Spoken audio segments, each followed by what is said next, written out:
Here at T-Rex, we've talked a lot about manufacturing, partly because we're a manufacturing company. But even if we weren't, we understand that manufacturing is very important. We've talked about it on the main channel, on the Labs channel, on this very podcast, at this very table. And today I'm going to talk about it a little bit more.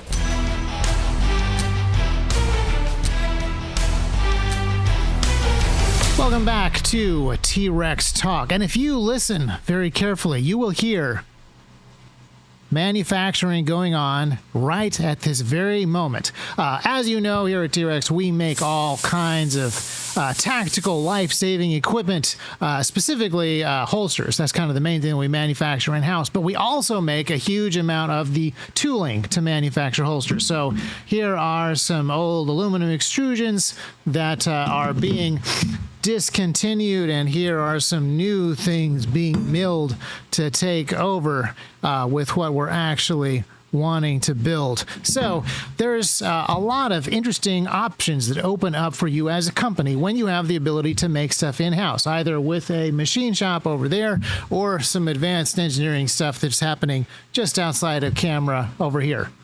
There it goes again.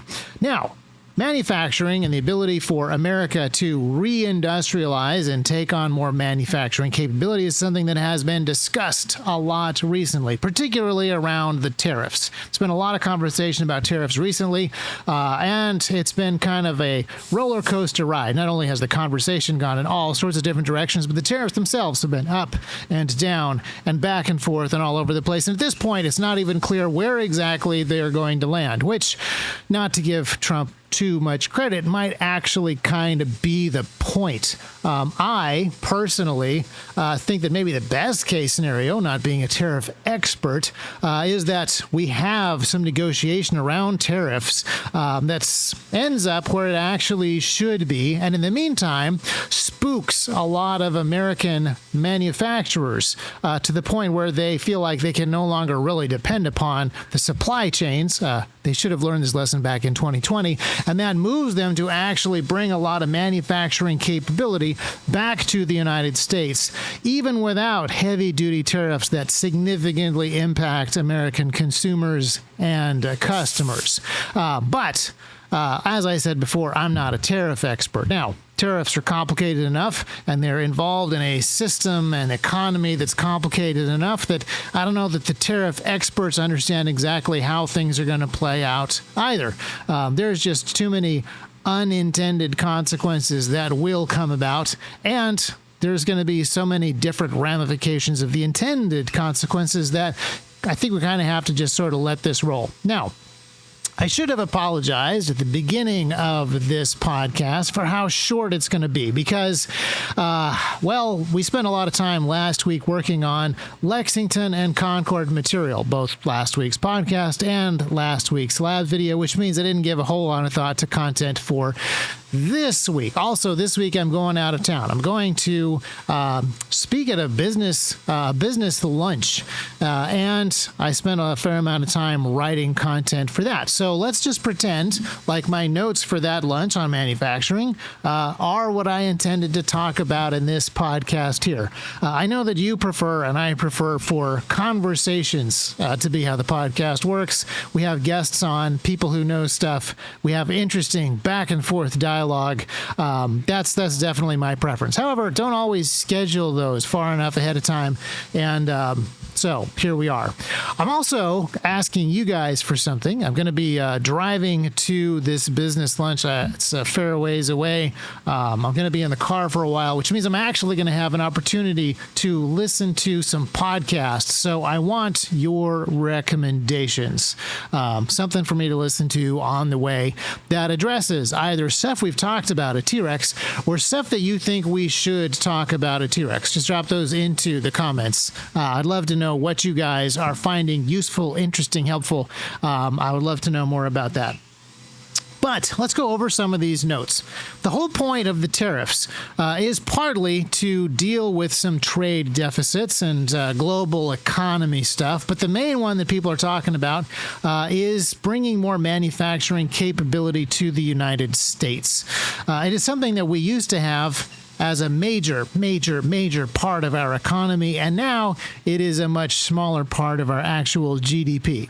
I say actual GDP because you can calculate GDP in ways where I honestly think you're looking at a lot of non-actual economic activity. Economic activity that isn't actual wealth is part of the way that most people calculate GDP. Manufacturing is directly tied to wealth generation and to capabilities. I know capabilities is a word that I overuse all the time, but it is kind of the best way, I think, to talk about some of the things that I want to build into, say, Centerville, Tennessee, or Hickman County. I don't want to just build physical wealth in the terms of money or in terms of physical assets and tools. I want everything that kind of goes along with that. I would like for there to be materials that can be used for things, but also skills and assumptions and knowledge. All these things probably are best combined into the word capabilities, which is why I'm going to keep using that word. And when I talk about manufacturing capability in the United States,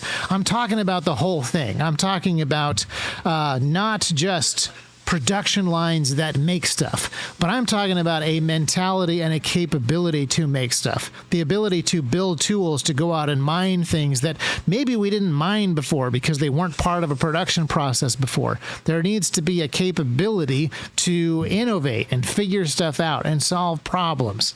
All of these things tie into the word capability, and that's really what I personally am talking about.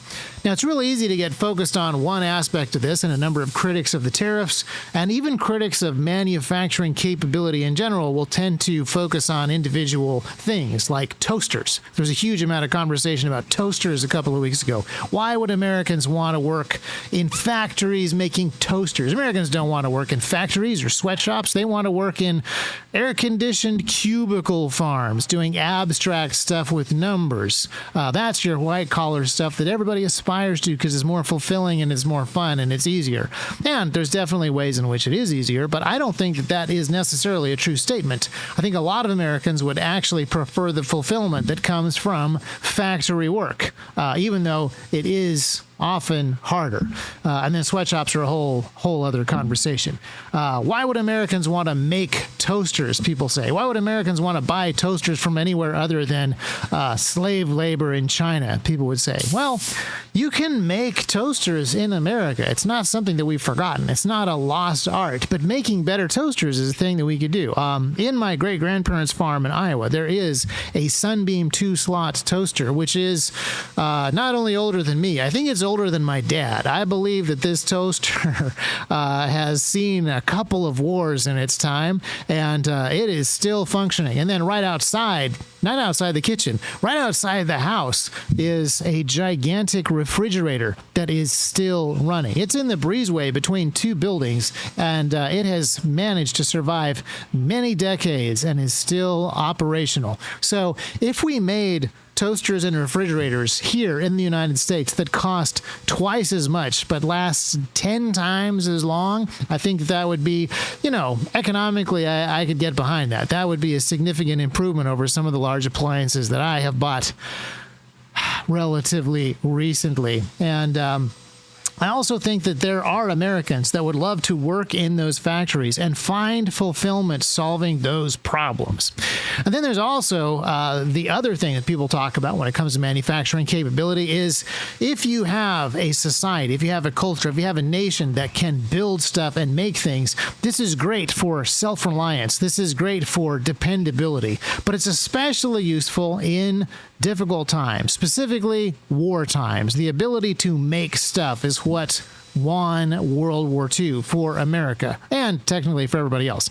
We had a number of allies in World War II, and if you point at the mortality statistics, the casualty figures, you could point out that America did a lot of the fighting, and the Soviet Union did a lot of the dying. So a lot of folks will say the Soviet Union carried the heaviest burden, and I don't want to minimize the incredible death toll that was suffered by the Russian people during that war. But America did almost all of the building. The sheer quantity of stuff that Americans made and shipped to the other side of the world to be part of that war is incredible. And we kept shipping stuff even after the war was over through the Lend-Lease program to a bunch of these nations. The manufacturing capability of America was almost unbelievable to people at that time. Just the sheer quantity of planes and tanks and ships and locomotives and munitions and food and oil. Just unbelievable when you look at the raw numbers on that stuff. So in a wartime or any time that supply chains are threatened or shaky, the ability to make stuff at home is huge. But going back to capability, there is another aspect to this that I think it is really easy to lose, and we don't talk about it that much. The ability to make toasters seems pretty small. It is, after all, just a really simple kitchen appliance, and at the end of the day, it's entirely unnecessary. It is possible to eat bread untoasted. I've actually done it myself. But the ability to make a toaster requires all sorts of tooling that can be used to make other stuff. So those people on the internet who are saying it would be pointless for us to build toaster factories, that's not going to get us any kind of wartime footing readiness sort of situation. Those people are in fact incorrect. Even if all we made was a 2-slot Sunbeam style toaster with a stamped metal casing, and even if all we made in our factory was the stamped metal casing, we would probably be well prepared to make stamped metal casing for all kinds of munitions without even changing out that much tooling. All of our material handling and all of our presses would be more than capable of doing that kind of stuff. So there are ways in which manufacturing capabilities are quite fluid. Even when you build big, complicated tooling, there is a level of flexibility with a lot of this stuff. Our CNC machines, as you can hear running over here, are identical so that we can swap stuff in and out of the machines, change parts, tooling, etc. And a lot of factories are set up this way. But even stuff that has been made very specifically to a purpose and cannot be easily retasked still has a benefit. So, speaking of toasters, not that long ago, we built some very complex heat presses here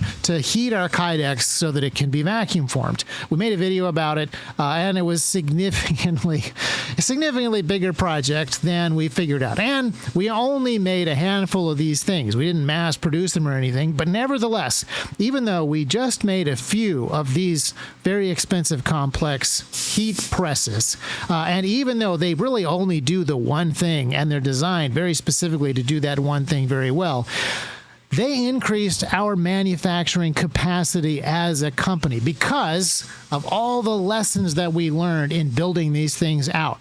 By building those heat presses, we learned a lot about electronics and PLCs and thermocouples and thermometers and various other thermally related things. We learned a huge amount about thermal insulation. And then, of course, there is the mechanical engineering component. And then there is an elective resistive heat component inside as well. So we learned a lot about wrapping those things and spreading those out for maximum efficiency that would actually come in hugely handy if we suddenly had to make toasters here in the T-Rex shop.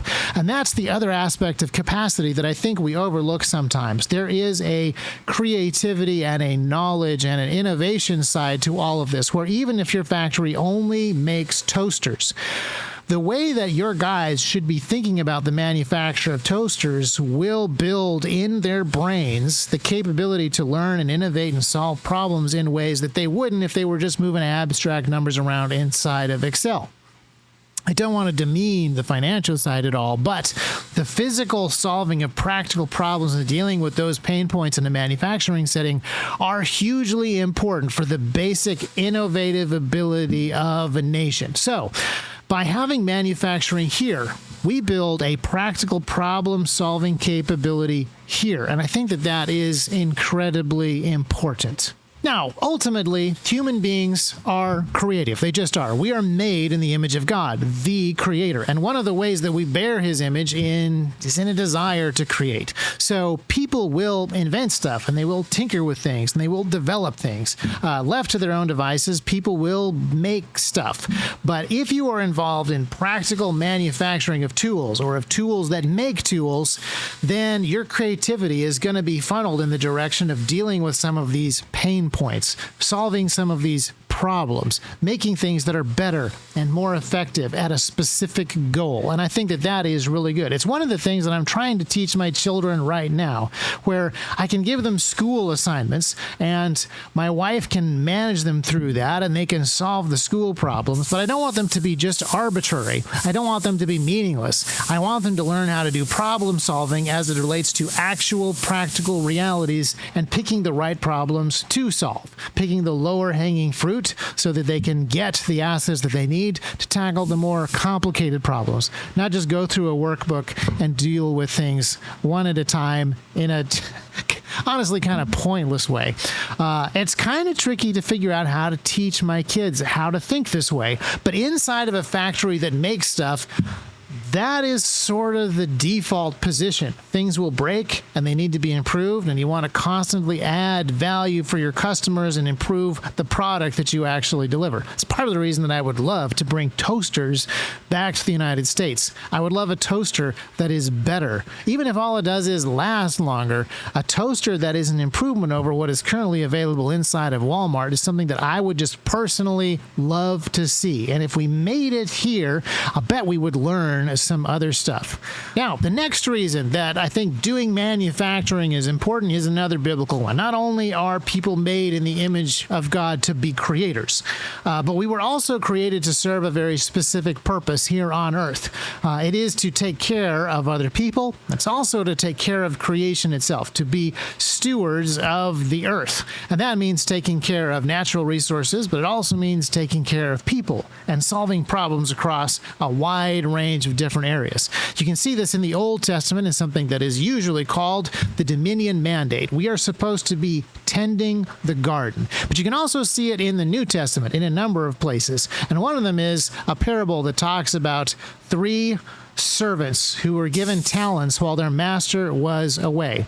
And the end of the parable explains that the goal of having talents is not just to hang on to them, but to multiply them. So if you are a manufacturer, building tools that allow people to do their jobs better is part of this dominion mandate, part of this multiplication, part of this caring for others. And the more you can do of this kind of thing in a manufacturing shop, the better equipped you are for the future. So as we have adopted more and more complex projects, we've added to our capability. Sometimes it's equipment and sometimes it is knowledge. So, for example, I'm holding in my hands right here, I'm not sure that this is our first, but this is one of our very first injection molds that we have made in-house.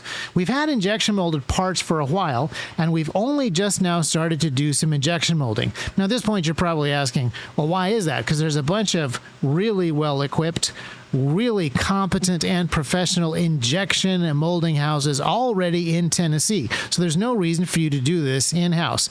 And those are great points. We're actually planning on using some of those local injection molding professionals to do the mass production of these parts. But being able to do this in-house for prototypes is really important. Lets us do things faster and lets us do some experiments. If that bandsaw wasn't running in the background, you could hear some clicking of a testing machine. The testing machine also, by the way, we built in-house using pneumatics knowledge that we got from building some pneumatic tooling for the first Sidecar 2.0 project.